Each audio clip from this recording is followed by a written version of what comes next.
Je suis un immense fan de Dragon Ball, comme beaucoup parmi vous j'imagine. C'est important de le mentionner au cas où. Et oui, vous avez bien lu le titre de cette vidéo, aujourd'hui je vais essayer de défendre Dragon Ball Evolution, ou du moins la réputation de pire film de l'histoire qu'il se mange dans la gueule. Mais si à l'origine j'ai décidé de vous en parler de Dragon Ball Evolution, c'est pas parce que j'ai envie de le défendre ou parce que ça me permet de faire un gros titre bien aguicheur. C'est parce que je trouve qu'il est intéressant de parler du film comme un vecteur de ce qui va se répercuter sur les adaptations de manga au cinéma. Donc oui, aujourd'hui on va revenir sur Dragon Ball Evolution en profondeur avec deux questions en tête. Est-ce que Dragon Ball Evolution mérite vraiment sa réputation d'immense merde qu'on ne peut ignorer ? Et surtout, est-ce que les adaptations de manga au cinéma ça peut fonctionner ? Mais comme on fait les choses bien ici, on va d'abord poser un peu de contexte sur la création du film. Bref, c'est parti pour Dragon Ball Evolution, musique. Alors, je te rappelle qu'on n'a pas vraiment les droits pour ça. Est-ce que vous connaissez Dragon Ball, petit manga écrit et dessiné par Akira Toriyama et qui a eu un succès relativement modeste et un petit impact sur la pop culture ? Non ? Eh ben, il faut savoir que par rapport à nous qui avons connu l'anime dans le début des années 90, voire même fin des années 80, les Américains, eux, ont dû attendre à la fin des années 90, soit près de 10 ans plus tard, pour découvrir cette œuvre qu'est Dragon Ball. La hype Dragon Ball aux États-Unis va donc débuter toute fin des années 90 et début des années 2000. Et c'est un peu pour ça qu'en 2002, la Warner décide d'acheter les droits de Dragon Ball pour en faire une adaptation sur grand écran. Sauf qu'évidemment, Toriyama, qui est très soucieux de son œuvre et de ne pas la dénaturer, avec une exploitation un peu débile et des spin-offs uniquement là pour l'argent, ne va pas se laisser acheter et refuser leur proposition. Il va accepter, pas vrai ? Bon ok, mais ce sera la dernière fois qu'il fera confiance à des commerciaux véreux et ne laissera... Ouais ok, je ferme ma gueule. C'est donc après un joli chèque envoyé à la Shueisha que la Warner acquiert les droits de la licence Dragon Ball pour le cinéma. Le projet sera d'abord proposé à Stephen Chow, réalisateur de Shaolin Soccer, car il est fan de Dragon Ball. Mais ce dernier va refuser le poste de réalisateur et prendre celui de producteur. C'est un bon point, non ? Le producteur est fan de Dragon Ball. Tout peut bien se passer. À ce moment-là, le projet va être envisagé par de nombreuses personnes à la réalisation, mais rien de concret jusqu'à l'arrivée de James Wong, qui acceptera la proposition bien plus tard. Pour le scénario, il sera écrit en grande majorité par Ben Ramsey, un homme peu connu à l'époque, mais qui aujourd'hui est célèbre pour... Dragon Ball Evolution ? Le pauvre, ça a pas dû être facile. Eh ben oui et non, on va en reparler. Le monsieur va donc écrire plusieurs versions du scénario, mais à chaque fois on lui dira que c'est trop coûteux pour être envisagé. Et ça va justement me permettre de parler du budget du film, parce que oui, on pourrait croire que comme on adapte Dragon Ball, le budget du film va complètement péter parce qu'on a envie de faire un gros score au box-office et de marquer le coup et du coup 30 millions. C'est le budget du film, 30 millions. Alors pour un film, certains diront que c'est bien, mais pour un gros blockbuster de 2009, c'est pas grand chose. Pour comparer, Spider-Man 3 en 2007 c'est 200 millions, Batman The Dark Knight sorti un an plus tôt c'est 185 millions, alors oui, Dragon Ball Evolution et ses 30 millions c'est un budget vachement serré. Et vous inquiétez pas que ça va se ressentir. Le projet va avancer avec le casting qui se compose petit à petit, Justin Chatwin en Goku, Emma Rossum en Bulma, Jamie Chung en Chi-Chi, Chow Yun-fat en Tortue Géniale et James Master en Roi Piccolo. Le tournage va se dérouler en grande partie au Mexique, notamment pour les tournages en extérieur, ce qui n'est pas une mauvaise idée quand on voit les environnements du début de Dragon Ball. Et après le tournage, le film sera envoyé en post-production et les effets spéciaux seront confiés à plusieurs studios différents, ce qui est déjà pas très bon signe. Mais bon, forcément qu'avec 30 millions de budget, tu vas sous-traiter, hein, y a pas trop d'autre choix. Le film sortira finalement le 13 mars 2009 au Japon et à Hong Kong, puis aux États-Unis un mois plus tard et recevra un accueil, non pas d'indifférence, mais de mépris total. Le film va se faire pulvériser de partout. Au box-office mondial, il récoltera que 58 millions, et pour 30 millions investis et un film estampillé Dragon Ball, c'est pas grand chose, même si au moins il rentre dans ses budgets. Et pour comparaison, même si c'est deux époques différentes, Dragon Ball Super Broly a coûté 8,5 millions, en grande partie parce que les animateurs sont payés au lance-pierre, mais bon, ça on va pas en parler, et il a rapporté plus de 130 millions d'euros. Mais en plus d'un succès au box-office, disons, pas ouf, le film va recevoir les critiques violentes, comme vous le verrez assez rarement dans l'histoire de la pop culture. C'est simple, je pense qu'on peut dire que Spider-Man 3, Morbius et Star Wars 9 réunis ont une meilleure réputation que Dragon Ball Evolution.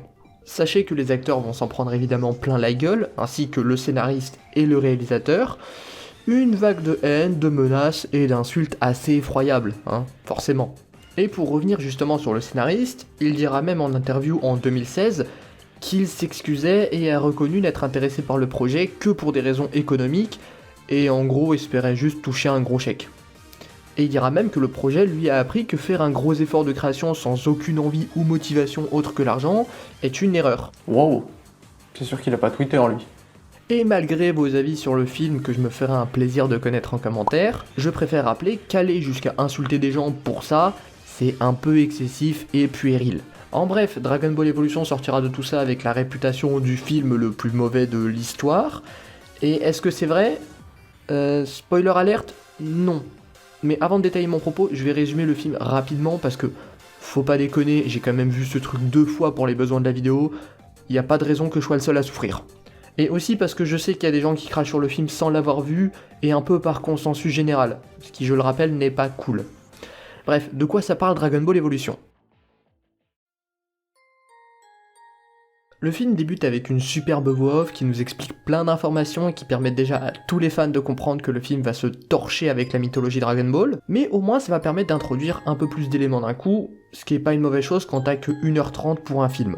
On enchaîne juste après avec un combat entre Goku et Gohan qui est pas si mal que ça, mine de rien, et puis après tout ça, Goku demande à Gohan comment pécho des Bon, si je m'écoutais, j'arrêterais le film là, mais une part de moi a envie d'imaginer que c'est pour réinterpréter le personnage de Goku à un public plus actuel, mais au fond je sais que c'est juste pour coller à l'archétype du héros un peu introverti, maladroit mais qui va s'affirmer comme on l'a déjà vu plein de fois comme dans Spider-Man 1. A partir de maintenant je vais donc plus me faire chier et je vais l'appeler Peter Parker. Peter Parker va donc dans son université, sauf qu'il se fait harceler par les brutes du bahut. Bah, on me dit que le monteur a confondu les films. My bad.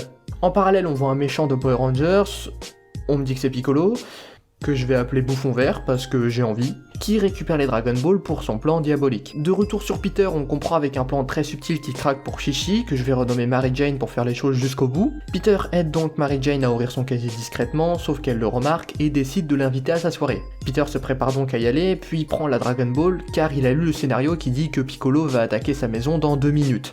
À la soirée, il se fait de nouveau emmerder par Flash et ses potes, sauf qu'il les défonce avec des plans au ralenti magnifiques. Non, j'ai beau chercher, Snyder est pas crédité. Peter rentre chez lui, sauf que sa maison brûle et son oncle Ben est mort. Et là, c'est le moment instant émotion où il se rend compte de son erreur, pouvoir, responsabilité, tout ça. On parle toujours de Dragon Ball ? Je sais pas. Le lendemain, Bulma débarque avec son dragon radar pour aider Peter dans sa quête de recherche des Dragon Ball.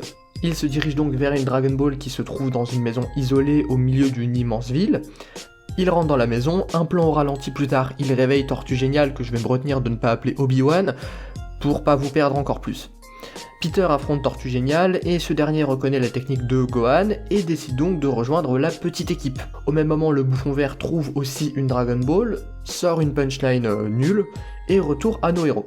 Tortue Géniale entraîne Peter, puis c'est le moment de recruter Yamcha dans l'équipe, parce qu'il faut bien une love story pour Bulma, j'imagine. Peter et l'équipe se rendent ensuite dans le monde du volcan pour trouver une Dragon Ball, sauf que Piccolo a envoyé des méchants, donc un peu de bagarre digne d'un Sentai. Peter se la joue Mario pour récupérer la Dragon Ball. Puis on continue l'intrigue. On se retrouve maintenant au Tenkaichi Budokai, parce qu'on est dans un film Dragon Ball quand même, faut le rappeler. L'arène n'est pas aussi bien que dans le manga. Oui, j'ai décidé d'être chiant là-dessus, et d'ailleurs le présentateur c'est même pas le même. On voit Mary Jane et Mai se battre, plan subtil pour montrer qu'elle voulait juste récupérer du sang, petit moment développement des persos, donc Tortue Géniale entraîne Peter, Yamcha et Bulma se draguent, puis Mary Jane et Peter se pécho. Ah oui, et au passage Peter fait un Kamehameha qui me donne la gerbe et dont je ne vais rien dire parce que j'ai toujours mal. Sauf que c'est moment climax, du coup Mai se transforme en Mary Jane, puis elle se bat contre la vraie Mary Jane. Peter n'arrive pas à trouver la vraie, et du coup la fausse Mary Jane assomme Peter et se barre avec les Dragon Ball. Tortue Géniale arrive, relève Peter de sa petite cuite, et c'est parti pour l'affrontement final. Peter enfile donc la vraie tenue de Goku comme dans le manga parce que le film pense vraiment que ça va nous suffire pour tout oublier. Non, clairement pas. On apprend la backstory de Peter, blabla, il vient du météorite et c'est lui Ozaru depuis le début, quel plot twist. Peter se transforme en Ozaru avec des FX dégueulasses. Je vous avais dit que sous-traiter plusieurs boîtes c'est pas une bonne idée. Au passage le singe géant fait donc 2,50 m, mais bon on n'est plus à ça près j'imagine. Donc Peter se transforme en Bigfoot, attaque ses amis, le film fait genre que Yamcha se sacrifie alors qu'on sait qu'il va pas mourir, puis Peter bute Tortue Géniale pendant qu'il fait un discours émouvant qui permet à Peter de redevenir humain, et là le combat final contre le bouffon vert commence, ils volent, ils se mettent des patates, et Spider-Man finit par gagner grâce à son Kamehameha sponsorisé par Adobe Premiere, le bouffon vert meurt, Peter ressuscite Tortue Géniale, Shenron est dégueulasse, Yamcha est pas mort, puis fin. Attends, il y a la scène post-crédit. Ah oui, c'est vrai que c'est un film post-Iron Man. En fait, le bouffon vert est pas mort et to be continued. Et là, c'est la fin. Bon, c'était clairement à chier. Y a pas de doute là-dessus. Mais maintenant, pourquoi c'était à chier ? Parce que c'est bien sympa de taper sur le film facilement, mais il faudrait déjà comprendre pourquoi Dragon Ball Evolution est aussi mauvais. Si le film est autant détesté, c'est pour une raison simple. Son manque de fidélité avec le manga original et à quel point il se torche avec la mythologie Dragon Ball. Qu'on soit clair, j'en ai un peu rien à foutre de ça personnellement. Vraiment ? Bon, pas totalement, mais en tout cas c'est loin d'être le premier problème du film. L'un des premiers points que l'on peut remarquer, c'est ce côté cliché des années 2000, avec un gros sentiment de trope qui s'enchaîne, et j'ai peut-être un peu insisté sur la ressemblance à Spider-Man, mais quand on sait que la trilogie de Sam Raimi avait que 2 ans à ce moment-là, la question de l'inspiration est très légitime.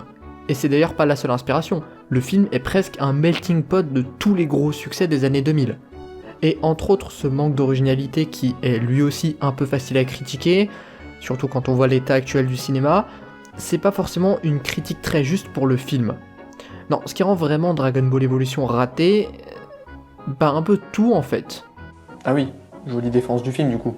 Enfin, ce que je veux dire c'est que le film en lui-même n'a effectivement pas grand chose de positif si ce n'est peut-être la musique. Les acteurs, je les connais pas tous, mais la plupart soit surjouent, soit ne jouent pas, et de toute façon, quand tu vois l'écriture des dialogues, même les meilleurs acteurs du monde auraient pas pu rattraper ça. La réalisation, bah, ça a rien de transcendant, et visiblement, Zack Snyder est passé une journée de tournage pour poser ses ralentis, et je préfère prévenir, mais je trouve que mettre un ralenti pour rendre ton action lisible, c'est soit un aveu d'échec sur ton travail, soit un fétichisme particulier. Et surtout, bordel, le scénario est, en plus de générique, collé avec de la glu pour la plupart des passages qui s'enchaînent et qui te donnent aucun argument de pourquoi aller là si ce n'est que le scénario en a besoin. Les personnages sont nombreux et pas développés, Goku, à part avoir perdu son grand-père, a pas grand chose pour lui, Chi-Chi c'est la love story qui fait genre qu'elle sait se battre pour éviter le cliché total, Bulma... Non en vrai Bulma ça va, y a franchement pire. Et Yamcha est une simple victime qui se contente de faire des blagues, et c'est particulièrement fidèle en fait. Le personnage qui représente un peu tout ça, c'est Tortue Géniale. Il est là pour mourir et apprendre 2-3 trucs à Goku à base de phrases un peu bateau. Et on a fait le tour, non ? Ah oui, Bouffon Vert, bah c'est un méchant. Et la vérité en fait, c'est que plus qu'insupportable, les personnages, on dirait que c'est des fonctions. Et ça, c'est pas cool pour des personnages mine de rien. Goku c'est le héros, Bulma c'est la sidekick féminine, Chi-Chi c'est la love story, Yamcha c'est le comique, et Tortue Géniale c'est le mentor. À aucun moment on va vraiment chercher à te les définir, si ce n'est par 2-3 blagues qu'ils vont faire et qui sont pas vraiment très drôles, pour rester gentil. Mais c'est quand que tu défends le film exactement ? Parce que là, à part dire qu'il est pas très respectueux de Dragon Ball, je fais pas grand chose. Et bah justement, j'attendais que tu ouvres ta gueule, parce que tu viens d'illustrer le problème. Le film n'est pas fidèle à Dragon Ball, et c'est sa seule qualité. Oula, fais gaffe à ce que tu vas dire. Je dirais même mieux, le film est un peu trop fidèle au manga à mon goût. Alors oui, le film se torche avec certains éléments du manga, mais c'est souvent pour de bonnes raisons. Déjà, un problème que peu de gens soulèvent, faire de Goku un jeune homme au lycée. C'est simplement pour l'aspect pratique de tournage, et peut-être éviter d'avoir un casting exclusivement d'enfants sur le tournage. Car au début de Dragon Ball, Goku il a pas 17 ans, il en a plutôt 12. Même le principe de moderniser un peu le personnage pour plus coller au côté live action, c'est pas tant une mauvaise idée que ça. Je vais aussi parler un petit peu de l'intro du début qui viole complètement la mythologie Dragon Ball, pour coller un peu toutes les intrigues et les personnages entre eux.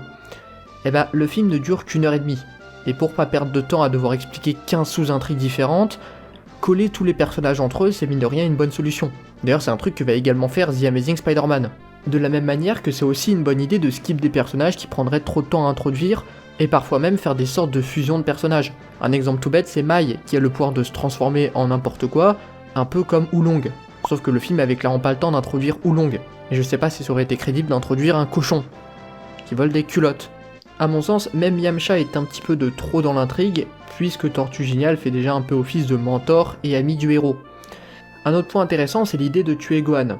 Parce que dans un film de ce style, l'argument de je veux voir un dragon que Goku a au début du manga serait peut-être un peu léger, surtout au vu du changement de comportement drastique qu'il a. Donc tuer Gohan au début du film par Piccolo pour donner une raison à la quête de Goku, c'est une très bonne idée. Pas mal de changements que le film fait sont finalement assez pertinents dans le cadre d'une adaptation, et je pense même que si le reste du film avait suivi, on aurait peut-être pu se retrouver avec un film plutôt sympa, peut-être un peu réchauffé, pas marquant, oubliable, mais loin du pire film de tous les temps.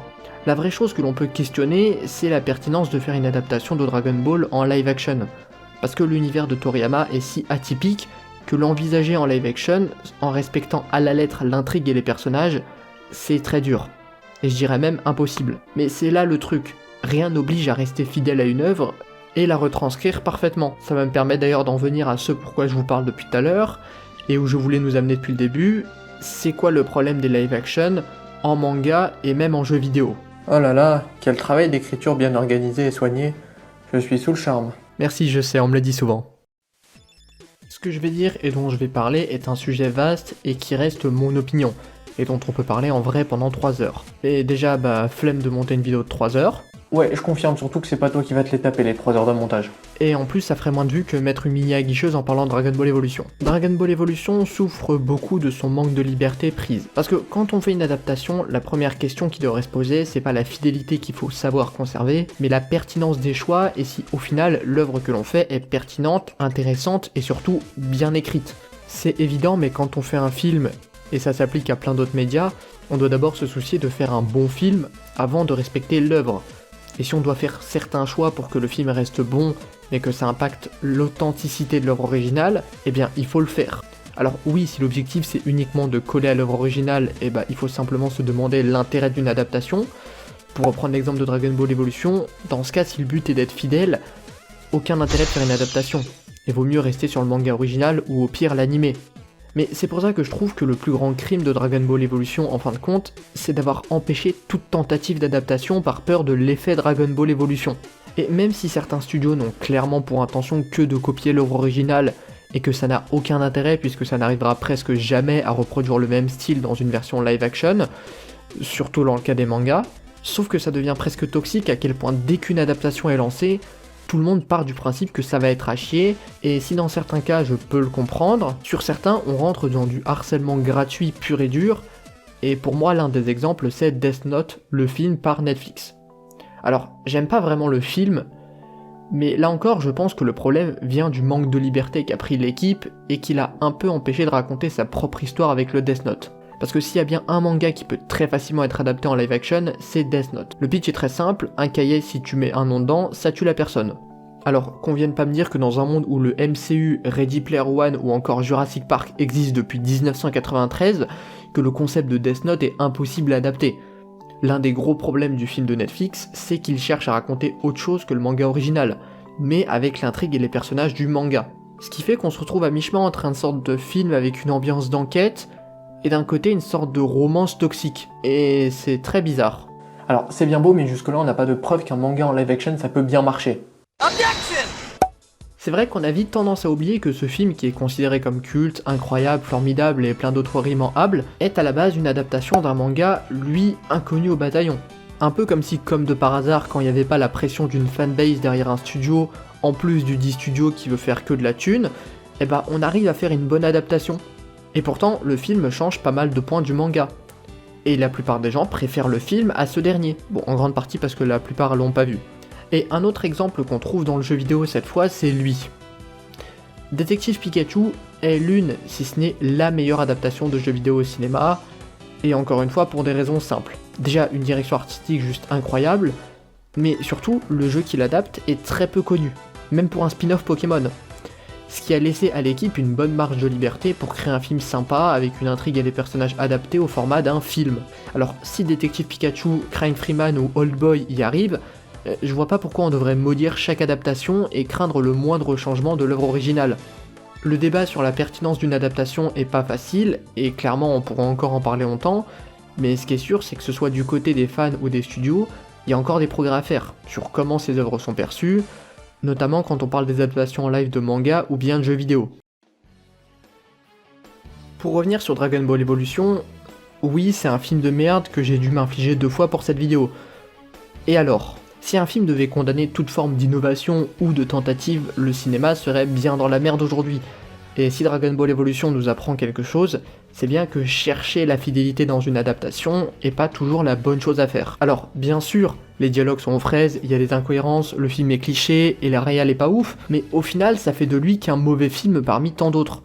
Parfois bien pire. Encore une fois, super défense du film, hein. Bravo. Alors pourquoi ne pas arrêter de tirer un peu sur l'ambulance et chercher un peu à apprendre des erreurs du passé? C'est un message super niais pour une vidéo YouTube, non? Donc si je devais conclure, non, il ne faut pas partir du principe qu'un manga ne peut être adapté en live action. Il faut juste s'y prendre correctement avec de bonnes intentions et savoir un peu se détacher de l'œuvre originale quand c'est nécessaire. Et on finira peut-être par avoir de bonnes adaptations. La filmographie de Christophe Gans devrait suffire à le prouver. Bon, sauf un de ses films, mais bon, ça on en reparlera plus tard. Sinon, t'as vu l'annonce sur le live action Senseiya?